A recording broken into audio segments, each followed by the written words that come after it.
Our scripture text today comes to us from the Gospel according to Luke, chapter 1, beginning at verse 39.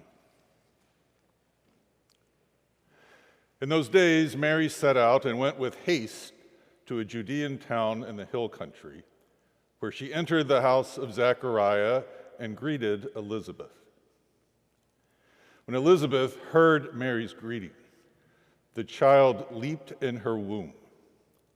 And Elizabeth was filled with the Holy Spirit and exclaimed with a loud cry, "Blessed are you among women, and blessed is the fruit of your womb. And why has this happened to me, that the mother of my Lord comes to me?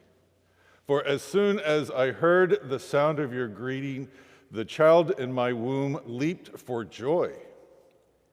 And blessed is she who believed that there would be a fulfillment of what was spoken to her by the Lord." The word of the Lord.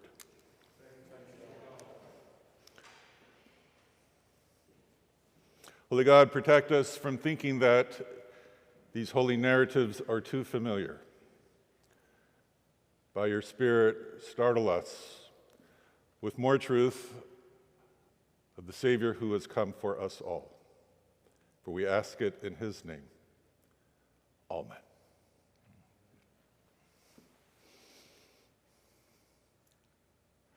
They were quite a two, Mary and Elizabeth. The one a young virgin for whom it was too soon to be a mother, and the other an old woman for whom it was too late. But when we find these women in this text, they are both pregnant. Mary is pregnant with Jesus, who was conceived by the Holy Spirit, and Elizabeth was pregnant with John, who would prepare the way for this Messiah.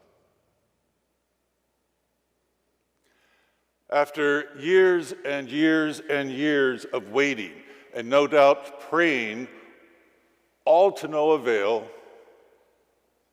everybody, including her husband, thought Elizabeth was too old to have a child. Earlier in the text, Elizabeth says that she has endured disgrace from her own people. Removed from grace. So everybody, including Zechariah, and maybe even Elizabeth, thought that the grace of God had long passed her by. It's not that her life was in shambles. She was married to a priest. She herself was a descendant of Aaron. She had social status. We know she had a good relationship with her relative Mary. She had a life, but there was a hole in it. And maybe after all these years, Elizabeth had settled into that disappointment. That's her story. By contrast, Mary, like most young Jewish women at this time, hoped that someday she would be a mother, but when it was respectable and acceptable, not while she was a virgin, as if anyone was still going to believe that. Both of these women had reasonable expectations that made sense of where they were in their lives. But all of that was interrupted by God. This Advent, some of us are Elizabeth, for whom the grace of God has moved so slowly that we no longer even expect it. For others of us, we're Mary. We find that God is moving way too quickly in our lives. But both of these women make it clear that the Christmas story of hope begins with sacred interruptions. Our faith has never been what we hoped for or what we settle for.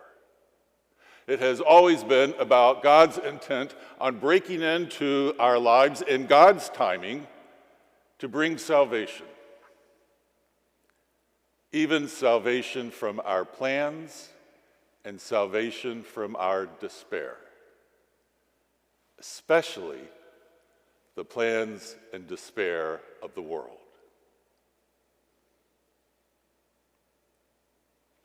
It's significant that after Mary discovers that she is with child, the person that she, according to the text, makes haste to see is not Joseph or her parents, but her relative Elizabeth, whose life has also been interrupted.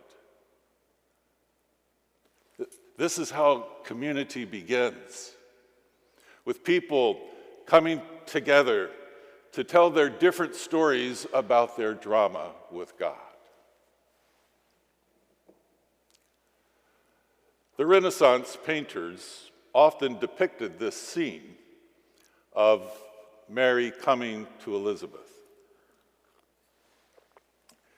They're usually called, these paintings, the Visitation. Typically, they depict Elizabeth as old and frail and in the shadow of a vibrant, full of life Mary. Sometimes they depict these two women, each having one hand on the other's belly and another hand sort of raised in kind of bewildered praise. Often, they portray the women whispering in each other's ears, as if they are sharing a secret in this community of two that no one else could possibly understand. To be clear, these are all portraits of the earliest Christian church. Two women brought together by the arrival of Jesus Christ, who had discovered again that there is more than we hope for or settle for. There is the unfolding, unfathomable salvation of God.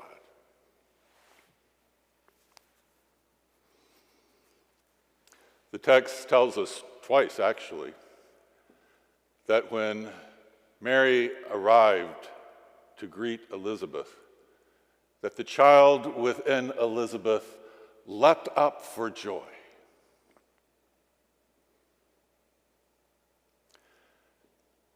This Christmas is clearly going to be different from all other Christmases for us.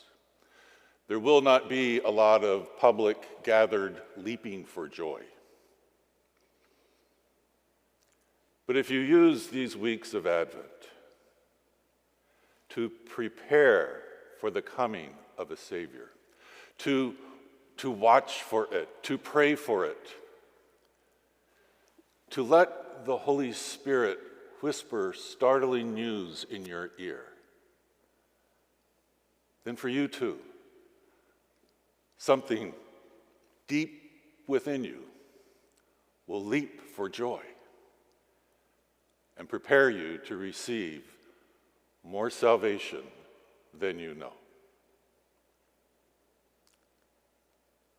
In the name of the Father, Son, and Holy Spirit, amen.